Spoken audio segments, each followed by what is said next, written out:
this is Michelle Brubaker here. Today's video is about how to make your brand stand out. First, let's talk about what your brand is. When you think of a brand, most people think of your logo or trademark, but it's much more than that. Everything is a brand. Your product, your programs, and services are all part of the brand experience people have with you. It's everything you do that connects with your audience. It includes all of your imagery from your website, social media, email, direct mail, phone, online, and offline. Every point of connection is part of your brand.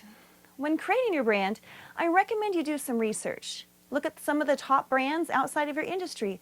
Who are your competitors? Dissect what you like and what you don't like. Then consider how you want your market and clients to perceive your brand. How can you stand out? Can you even be edgy? If you want your brand to stand out, you have to connect with people. What do you want your brand to look and feel like for the people you're connecting with? So that when they think of you, what is it you want them to think? Because how people think and feel about the brand, that is the core essence of your brand. It's part of delivering the entire experience for your customer. It's being meaningful. Do you really want to create a product or service that isn't meaningful? You see, there's value in being meaningful. Studies show that people will pay up to 20% more for a brand. The top luxury brands got it. Automaker BMW said, "What you make people feel is just as important as what you make." Being memorable equals money.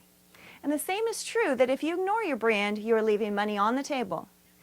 And that's one of the biggest mistakes a business person can make, is not focusing enough on your brand. And also you need to be consistent with your brand. Inconsistency can hurt your brand. So take the time to study the competition, know who's doing what, know what's working and what's not, so that you can stand out.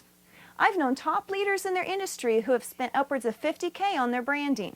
Now you of course don't have to spend a fortune on your branding, logo, and imagery, but you do need to invest the time in research and development to create the experience, add meaning, and connect with people.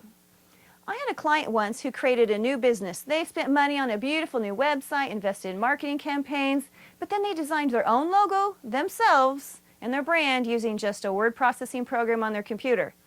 I'm not going to tell you that that horrible, ugly logo dragged down all the other beautiful work that they invested in. So I encourage you to create something meaningful. Create a meaningful brand experience so that every point of connection you have stands out. Because how people think and feel about the brand, that is the core essence of your brand. Now go out there, make a stand with your brand, and stand out. I'm Michelle Brubaker. Visit me online at michellebrubaker.com.